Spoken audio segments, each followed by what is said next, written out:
Kamusta mga kaibigan? Maligayang pagbabalik sa ating chat kung saan hinihimay natin ang mga isyong mainit, makulit at minsan nakakatawa.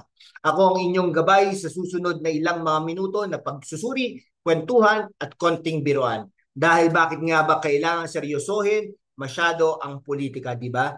Ngayon, pag-usapan natin ang isang labanang politikal na pinag-uusapan sa ikatlong distrito ng Maynila. Matatalo na ba si Joel Chua kay Apple Nieto? O mga kaibigan, may mansanas na naman sa kwento natin at hindi ito tungkol sa fruit salad, kaya umupo kayo, kumuha ng popcorn at samahan natin akong suriin ang labanang ito sa puno ng drama, no? Ng puno ng drama, intriga at siyempre politika. Pero bago tayo mag-umpisa, i-hit nyo muna ang like button, i-click ang subscribe button at i-ring ang notification bell para updated kayo sa mga susunod nating pagsusuri. Ready na? Game na! Kung ito ay isang chess match, sino ang dalawang manlalaro natin? Sa isang panig, si Joel Chua, ang incumbent na kongresista ng ikatlong distrito ng Maynila, abogado at chairman ng House Committee on Good Government and Public Accountability. Siyang nauna sa investigasyon sa mga aligasyon ng maling paggamit ng pondo sa Office of the Vice President ni Sara Duterte. Sa kabilang panig, si Apple Nieto Rodriguez, konsihal ng ikatlong distrito mula 2019, kapatid ni Vice Mayor Yul Servel Nieto at suportado ng malalaking pangalan tulad ni Isko Moreno at Sara Duterte. Pero teka, bakit nga ba mainit ang labanang ito? Si Joel Chua, mga kaibigan, ay parang knight sa chess. Direkta, matapang at hindi natatakot na takihin ang mga malalaking piraso tulad ni na Sara Duterte bilang chairman ng Quad Committee. Siya ang nanguna sa mga investigasyon sa drug war, pogo at mga gastusin ng OVP. Pero ang tapang niya ay may presyo. Galit na galit sa kanya ang mga Duterte loyalist at dito pumapasok si Apple Nieto, ang rook na suportado ng malalakas na piraso tulad ni na Isko Moreno at Sara Duterte.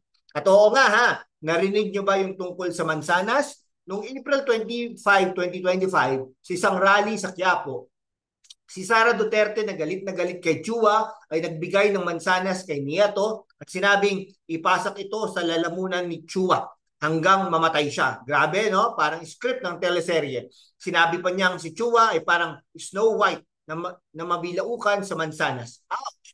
Pero seryoso, ang suporta ni Sara kay Nieto ay nagbigay ng dagdag na timbang sa kanyang kandidatura, lalo na sa mga Duterte supporters. Ang tanong, gaano kalakas ang impluensya ni Sara Duterte sa ikatlong distrito? Base sa mga ulat, si Sara ay may malaking base ng tapat na botante. Pero ang kanyang mga kontrobersyal na pahayag tulad ng Apple incident ay maaaring mag-backfire lalo na sa mga botanteng ayaw ng personal na atake. Si Jowa naman, bilang incumbent ay may bentahe ng makinarya, pangalan at mga nagawa sa distrito. Pero ang kanyang pagiging anti-Duterte ay maaaring magpapababa ng kanyang suporta sa mga loyalist. Kung ikaw ang botante, sino ang pipiliin mo? Ang matapang na incumbent na may track record pero may mga kaaway? O ang bagong mukha na may malalaking backer at isang mansanas? Sabihin nyo sa comments section. Ngayon, pag-usapan natin ang larangan ng labanang ito. Ang ikatlong distrito ng Maynila na binubuo ng mga barangay sa Binondo, Quiapo, San Nicolas at Santa Cruz. Ang distrito na ito ay parang isang masiglang palengke, puno ng kultura, kasaysayan at syempre, politika. Pero alam nyo ba na ang distrito na ito ay humigit kumulang 180,000 na rehistradong botante? Excuse me po. At noong 2022, nanalo si Chua ng 60.12% ng boto laban sa kanyang kalaban. Pero ngayon, iba na ang kwento. Ang ikatlong distrito ay isang halo-halo ng mga komunidad. May mga negosyante sa Binondo, mga urban poor sa Santa Cruz, at mga relihiyosong botante sa Quiapo. Noong 2022, nanalo si Chua dahil sa kanyang malakas na makinarya at suporta mula sa Asenso Manileño. Pero si Nieto, na suportado ng Bagong Maynila ni Isko Moreno, ay may malakas na grassroots campaign, lalo na sa mga kabataan at Duterte loyalists. Idagdag mo pa dyan ang Iglesia ni Cristo. At huwag na rin kalimutan ang Apple factor. Ang suporta ni Sara Duterte ay nagbibigay ng emosyonal na boost sa mga botante. Isang araw habang naglalakad ako sa Binondo, nakausap ko si Mang Tony, no? Isang tindero ng siopaw. Sabi niya, si Chua okay naman, marami siyang nagawa dito tulad ng libreng gamot. Pero si Apple, parang mas approachable at si Isko pa ang kasama niya. Itong realidad sa distrito. Ang laban ay hindi lamang tungkol sa plataforma, kundi tungkol rin sa koneksyon, emosyon at kung sino ang mas nakaka-relate sa masa. Ang ikatlong distrito, mga kaibigan, ay traditional na hawak ng Asenso Manileño na nanalo ng landslide victory noong 2022. Pero ang pagkakahati-hati ng dating alyansa ni Hani Lacuna at Isko Moreno ay nagdudulot ng bagong dynamism. No? Si Chua bilang bahagi ng Asenso Manileño at lakas CMD ay may malakas na makinarya. Pero ang suporta ni Sara Duterte at Isko Moreno kay Nieto ay maaaring magpapadagsa ng mga bagong butante. Ang tanong, sapat ba ang star power ni Sara at Isko Moreno para talunin ng isang incumbent? Kung ako ang tatanungin, parang laban ito ng tradisyon laban sa pagbabago. Si Chua ay parang paboritong kainan sa Quiapo, kilala na, maasahan. Si Nieto naman ay parang bagong bukas na restaurant na may celebrity chef. Pero seryoso, ang labanan ito ay tungkol sa kung sino ang mas makakakumbinsi sa butante na sila ang tunay na Manila's choice. Ngayon mga kaibigan, pag-usapan natin ang mga isyong nagpapainit sa labanang ito. Una, ang kontrobersiya ng Manzanas incident ni Sara Duterte. Noong April 25, 2025, sa isang rally sa Quiapo, si Sara, na galit kay Chua dahil sa kanyang papel sa impeachment probe, ay nagbigay ng mansanas kay Nieto na sinabing ipasak ito sa lalamunan ni Chua hanggang mamatay siya. Sinabi pa niyang si Chua ay Snow White na mabilaukan sa mansanas. Grabe, no? Parang pelikulang thriller, di ba? Kung ako ang butante, baka mag-isip ako, mansanas, bakit hindi na lang siomay ang ipamigay? Pero seryoso, ang insidenteng ito ay nagdulot ng malaking usapin. May mga nagsabi na desperado na si Sara, habang ang iba naman ay natuwa sa kanyang savage na estilo. Pero ang tanong, nakakatulong ba ito kay Nieto o naging dagdag sa baggage? Base sa mga ulat, ang Manzanas incident ay nagbigay ng atensyon kay Nieto, pero hindi lahat ng publisidad ay mabuti. Si Chua sa kanyang tugon ay piniling mag-focus sa kampanya kaysa makipag-away na nagbigay sa kanya ng imahe bilang isang profesional na politiko. Bukod dito, ang papel ni Chua sa Quad Committee ay nagbigay sa kanya ng imahe bilang isang anti-corruption advocate. Pero ito rin ang nagdulot ng galit mula sa mga Duterte loyalists. Si Nieto naman bilang konsihal ay may track record sa lokal na pamahalaan. Pero ang kanyang kampanya ay lubos na umaasa sa suporta ni Sara at Isko Moreno. At huwag natin kalimutan ang mga issue sa distrito. Ang ikatlong distrito ay nahirapan sa kahirapan, no? Trapiko at kakulangan sa infrastruktura.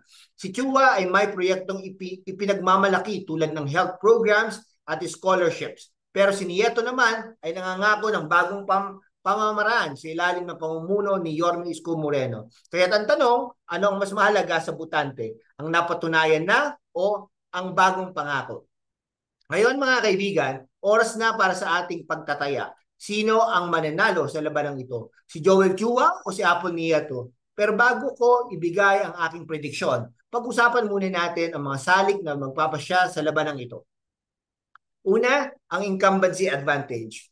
Si Chua ay may 3 taon na bilang kongresista, kaya't kilala na siya ng mga butante. May mga proyekto na siyang ipinagmamalaki at ang kanyang partido, ang Asenso Manileño, ay may malakas na makinarya. Pero si Nieto naman ay may star power dahil sa suporta nila Isko Moreno, Chi Atienza, Sara Duterte, at syempre ang Iglesia ni Cristo. Ang tanong, sapat ba ang endorsements para talunin ang isang incumbent?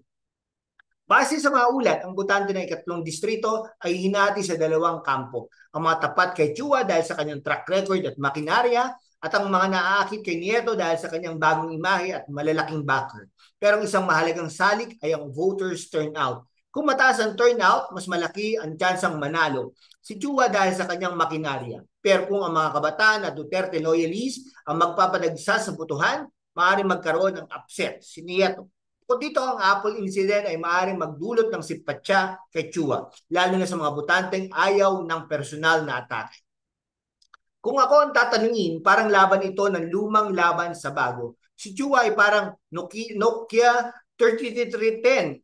Matibay, maasahan, pero medyo luma na. Si Nieto naman ay parang bagong iPhone, makintab, exciting, pero hindi pa natin alam kung gaano katagal ang battery. Kaya ang aking prediksyon, si Chua ang may bahagyang lamang dahil sa kanyang makinarya at track record. Pero kung magkakaroon ng malaking voters turnout mula sa Duterte supporters, maaari magkaroon ng upset si Nieto. It's too close to call. At yan mga kaibigan ha, ang ating pagsusuri sa labanang Chua versus Nieto. Ano ang inyong opinion? Sino ang susuportahan ninyo sa ikatlong distrito ng Maynila? Sabihin nyo sa comment section at huwag kalimutang i-share ang video na ito sa inyong mga kaibigan para mas marami pang makapanood ng ating pagsusuri. Kung nagustuhan nyo ang video na ito, i-hit ang like button, i-click ang subscribe at i-ring ang notification bell para sa mas marami pang ganitong content. At syempre, kung may mga isyong nais nyong pag-usapan natin, i-comment lang sa baba at baka ito ang susunod nating topic. Salamat sa inyong panonood mga kaibigan at hanggang sa susunod na pagsusuri.